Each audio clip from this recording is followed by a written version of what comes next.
My rich classmate harassed me for being an immigrant, then publicly accused me of being fraud, so I exposed his family and Appo's dark secret to everybody. Months later, he was back begging me for help. I don an Appo's if I should shut the door or help. I was 7 when my immigrant parents broke their backs to get me into a private school. My mom scrubbed homes for years, and my dad delivered food around the clock, sleeping 4 hours a day, all because they believed in me and wanted me to have the opportunities they never did. I loved them more than life, but there was always one thing preventing me from feeling like I belonged, and it was where I was from. We had just moved from Pakistan, and my accent stuck to me like a shadow. At school, kids would ask me to say words, not because they were curious, but because they wanted to laugh. Say refrigerator again, they and Appo's snicker. Say library. I told my parents it was fine, that I was adjusting. I could see their hearts breaking. My dad would kiss the top of my head and say, and quote, "Your voice will go further than their laughter ever could," end quote. And he was right, because by 8th grade I had studied so hard. I was tutoring half my class. By 10th grade, I was designing lesson plans for my school and Appo's SESL program. I built a name for myself. The teachers adored me. Even some students who used to laugh at me did, too. But then came junior year and the new kid Bryce. He walked in with a Rolex, a known last name, and a sense of entitlement that showed he had never once heard the word no. On his first day, he raised his hand in biology and said, end quote, "Can I partner with Miss India over there?" End quote. Loud enough for everyone to hear. Loud enough to make me feel like I was 7 again. But he never got in trouble for it. His dad had donated a new gym scoreboard to get him out of it. And this became a pattern. Bryce would humiliate me and his dad would throw money at the school to get him off the hook. As you can tell, Bryce loved torment me. He left bacon in my locker, would fake yawn whenever I spoke in class, say, and quote, "Your English is giving me jet lag," end quote. The worst part was he never said my name. Instead, he and Appo's call me Chutney Girl, Taliban Barbie, and so on. One day during class, Bryce whispered to Arrow, and quote, "Here comes ISIS 2.0, end quote. When the teacher called on me and no one said anything, not even the people I thought were my friends. Still, I kept showing up, kept getting straight A in Appo's kept finding the people who saw past the hijab and the accent and the name. I think the main reason Bryce hated me was because I was smarter, that no matter how many times he smirked or sneered, he couldn't in Appo's beat me in grades. And by senior year it was official. I was valedictorian and he came in second. His locker got slammed so hard that day, it broke. A week later, I was in a meeting with our principal, who said it was tradition for the runner-up to introduce the valedictorian at graduation. Bryce would be introducing me. I nearly laughed. The principal said he knew about our history and could have someone else introduce me instead. I just smiled and said, end quote, "He deserves that spotlight. Let him speak," end quote. He was told to write a speech celebrating me, my accomplishments, my character, my name, which by the way he still couldn't in Appo's pronounce. He practiced for weeks.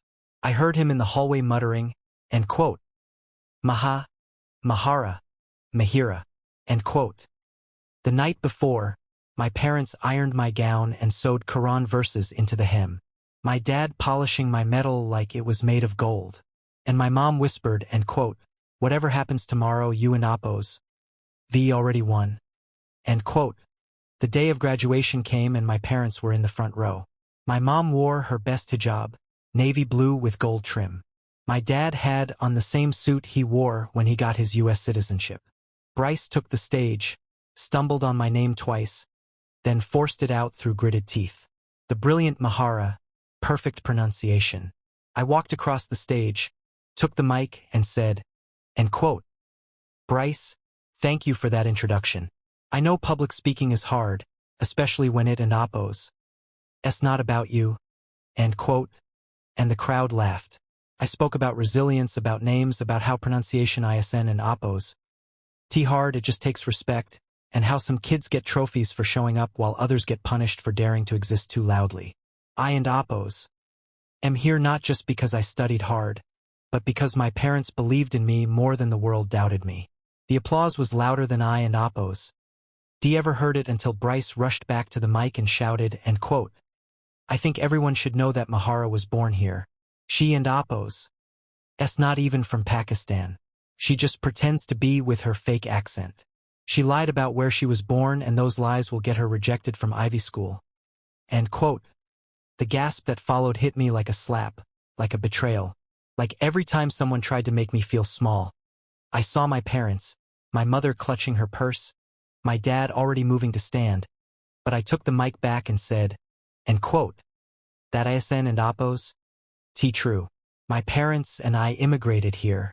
I am proud of my culture and heritage, and it has an Appos. Kept me from any school. In fact, I accepted a full ride at Columbia just last week." End quote. Thankfully, the crowd clapped and cheered as Bryce backed away. Later, I posted a photo.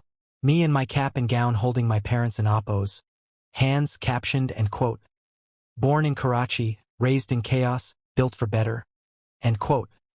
Everything was going amazing until Bryce posted a video on his account that shifted my entire view of him. The video was him standing in his bedroom looking straight at the camera. His face was red and puffy like he and Appos. Been crying. I didn't in Appos. Want to watch it at first. I was done with his drama. My graduation party was that evening, and I had family flying in from Pakistan. I had better things to do than give Bryce more attention. But my friend Danielle texted me about it. Then my other friend Wayne, then 5 more people. The video was spreading through our graduating class like wildfire. I finally clicked on it while helping my mom prepare samosas for the party. Bryce looked different in the video. Not smug or confident. He looked broken. He started talking about how his dad had forced him to try to take me down at graduation. How his father had been furious that I hit Bryce for valedictorian.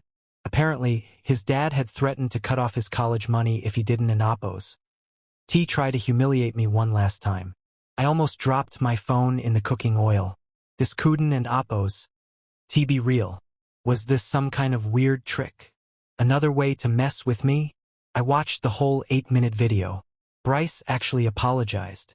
He admitted to bullying me for years because he was jealous of how smart I was without even trying. He said his dad had always pushed him to be the best, and when he couldn't in Appos, hit me academically. He tried to tear me down in other ways. My mom noticed my expression and asked what was wrong. I couldn't in Appos. Even explain it properly. I just handed her my phone and let her watch. She frowned the whole time, then handed it back without saying anything. I knew that look. It was her wait and see face. She didn't in Appos. Trust Bryce either. The party that night was amazing. My aunts and uncles filled our small apartment with laughter and gifts. My cousins kept asking me about American colleges and if I could help them apply, too. For a few hours, I forgot about Bryce and his weird confession video. Then my phone buzzed with a text from an unknown number. Mahara it and Appos. S. Bryce. I need to talk to you. It and Appos. S. Important. My dad saw the video. I showed the text to my dad. He suggested I ignore it. End quote. Tonight is for celebration, end quote. He said, passing me another plate of food. I agreed and put my phone away, but it kept buzzing. End quote. 5 more messages from Bryce, each one sounding more desperate than the last. End quote. The next morning, I woke up to 23 notifications. Most were from classmates asking if I and Appos seen what happened to Bryce. I scrolled through my feed and found photos of Bryce with a black eye and split lip. He posted them himself with the caption, end quote, "The price of telling the truth." End quote. I felt sick. Had his dad done this? I showed my parents and they looked concerned, too. My dad said, end quote, "Sometimes family can be the most dangerous when they feel betrayed." End quote. I decided to text Bryce back just to check if he was okay. Nothing more. He responded immediately, asking to meet at the coffee shop near school. My parents Warren and Appos. Thrilled about the idea, but my dad offered to drive me and wait outside. I agreed to 15 minutes, max. When I walked in, Bryce was sitting in the corner, hunched over a cup. His face looked worse in person. The bruising around his eye had turned a deep purple. He flinched when I sat down across from him. My dad and Apo's stared into his coffee. Losing it because you embarrassed me at graduation, not by beating me academically. You earned that. But when you handled my accusations so perfectly, everyone cheered for you. I realized I and Apo's been the villain in your story all along. And for what? To please my dad. I didn't in Apo's know what to say. For years of torment, and now he wanted what? Forgiveness? Understanding? My dad wants me to say I was hammered when I made the video, but I made everything up for attention. He wants me to publicly call you a liar again. I stood up immediately. I and Apo's am not getting involved in your family drama, Bryce. You made my life hell for years. Figure this out yourself.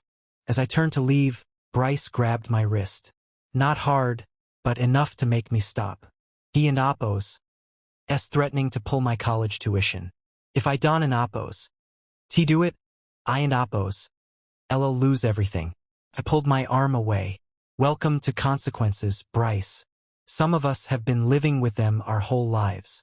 I walked out and got into my dad and Apo's car. He could tell I was upset and asked what happened. I told him everything on the drive home. When we pulled into our apartment complex, he turned to me with that thoughtful look he gets. Sometimes, Beta, the people who hurt us are hurting, too. It doesn't in Apo's excuse what they did, but it might explain it. I nodded, but didn't in Apo's respond. I spent the rest of the day helping my relatives pack for their flights home. My aunt kept asking about the boy from the video, and if I was going to forgive him. I honestly didn't in Apo's know. That night, Bryce posted again. This time, it was a formal retraction of his apology video.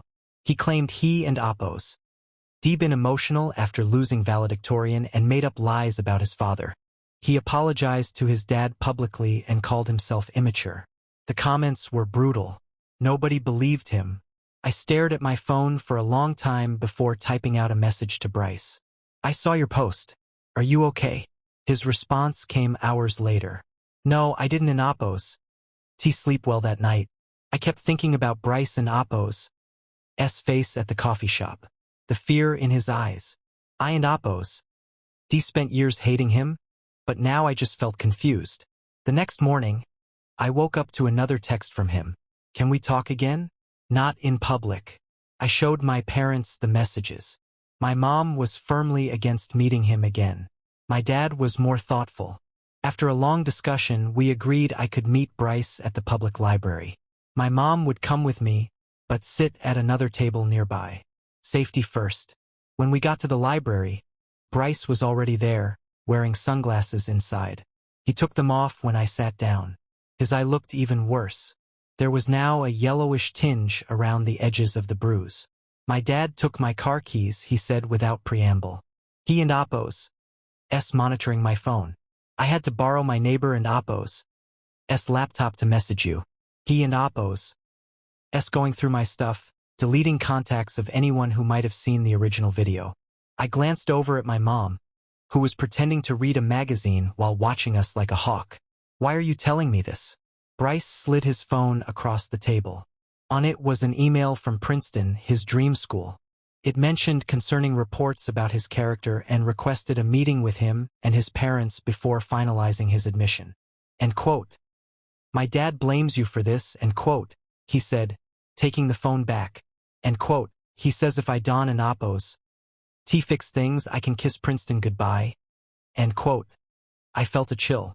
What does fix things mean? He wants me to say you manipulated me, that you were jealous of my family and Apo's success and tried to ruin our reputation. Bryce looked down. He and Apo's writing a script for me to follow in a new video. I almost laughed. That and Apo's ridiculous. No one would believe that. My dad has connections. He and Apo's friends with the editor of the local paper. He and Apo's talking about doing an interview about how cancel culture is ruining young men and Apo's lives. Now I was getting angry. So what do you want from me, Bryce? Permission to throw me under the bus again. He shook his head. I want to get away from him. I have an aunt in Seattle. She said I could stay with her, but I need money to get there. My dad froze my accounts. I stared at him. Was this another manipulation? Some elaborate scheme? Why should I help you? Because I have evidence, he said quietly. I and Apo's V been documenting things for months. I have screenshots of my dad and Apo's texts telling me to target you.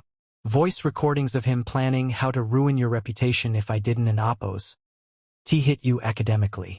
He and Apo's been obsessed with taking you down since junior year. My stomach dropped. Why would he care that much about me? It and Apo's not just about you. It and Apo's about what you represent. An immigrant girl beating his son. The legacy kid. It makes him crazy. Bryce looked around nervously. He and Apo's always been controlling, but now he and Apo's scary. Yesterday, he smashed my laptop when I refused to record the new video. I didn't and Apo's know what to say. Part of me still didn't and Apo's trust Bryce, but the bruises were real. The fear in his eyes seemed genuine. I need to think about this. I told him. I can and Apo's just give you money. He nodded. I understand, but please Don and Apo's take too long. My dad and Apo's getting more desperate. I rejoined my mom and we left. On the drive home, I told her everything.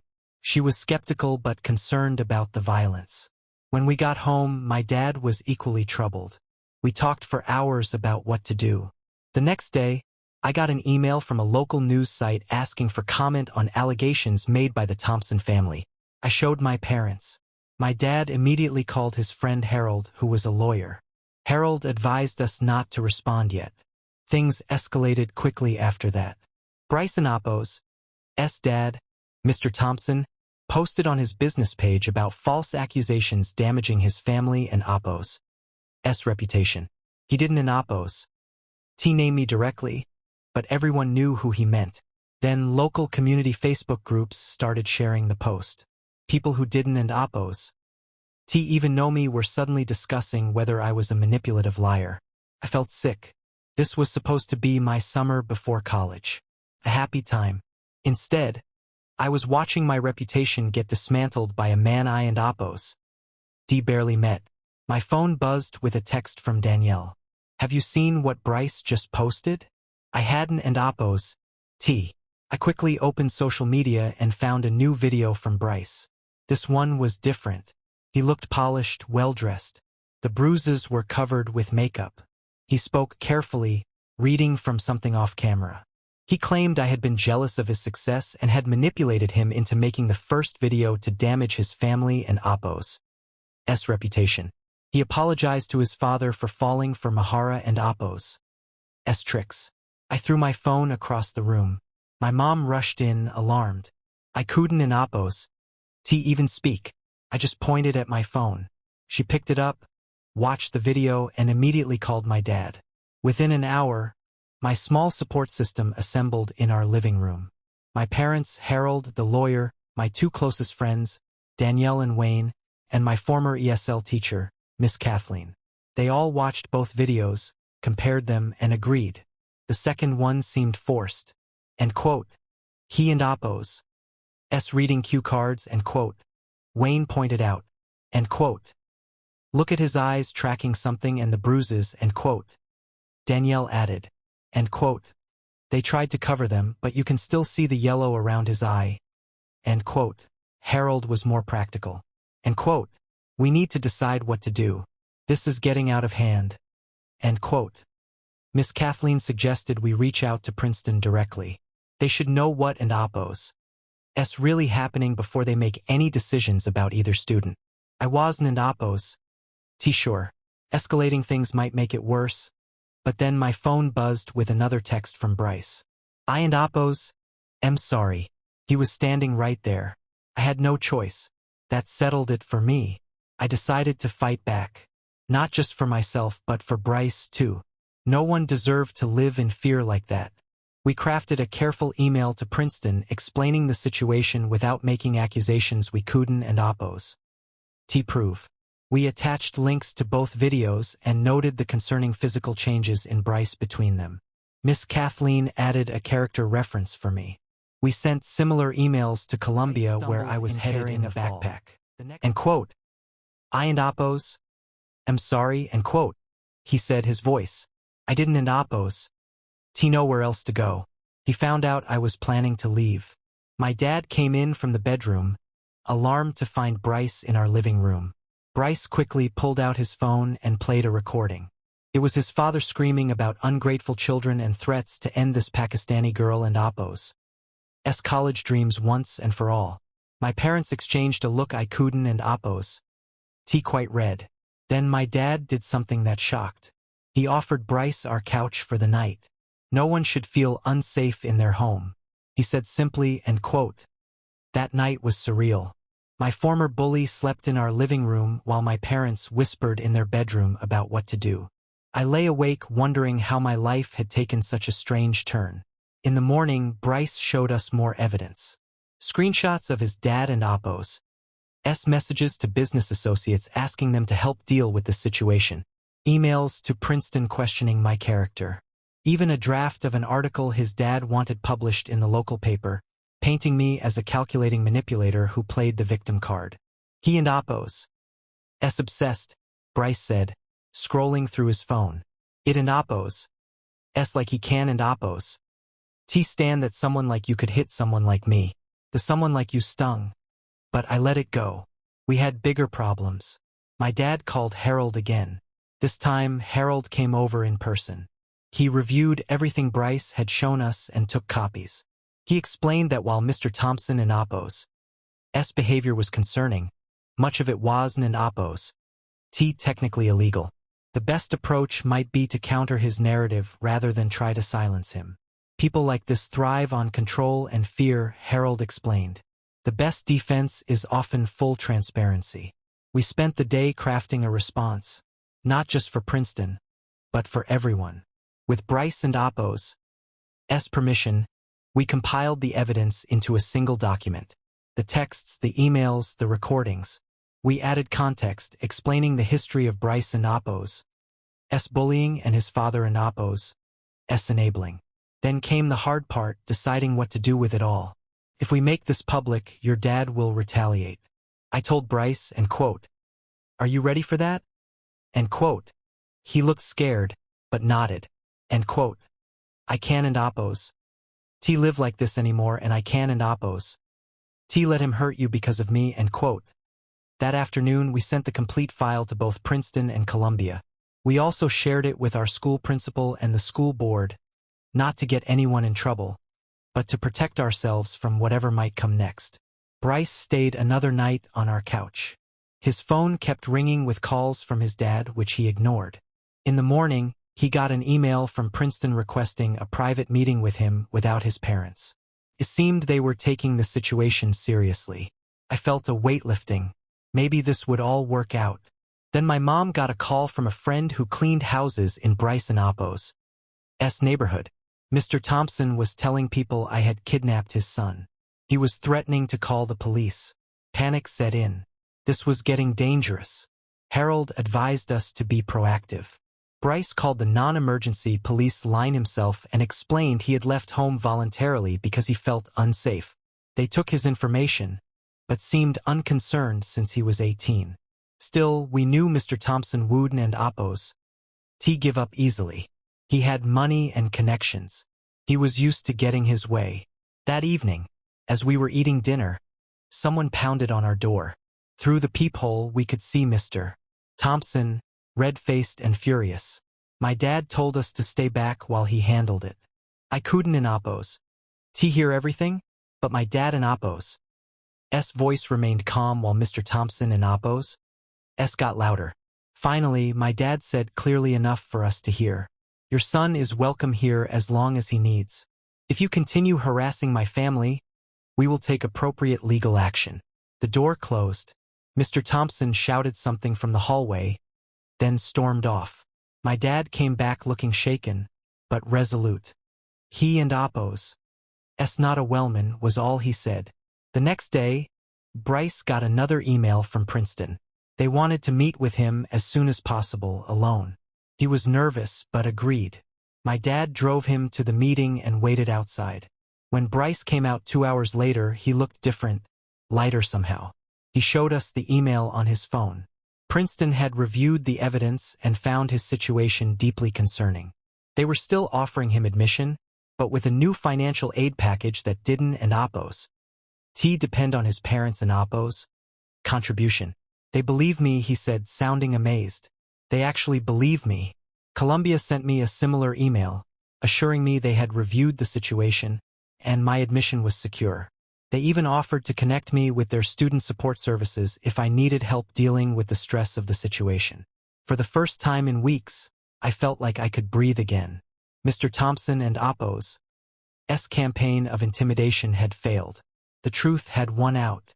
Bryce stayed with us for another week while he arranged to move in early to Princeton and Oppo's summer housing.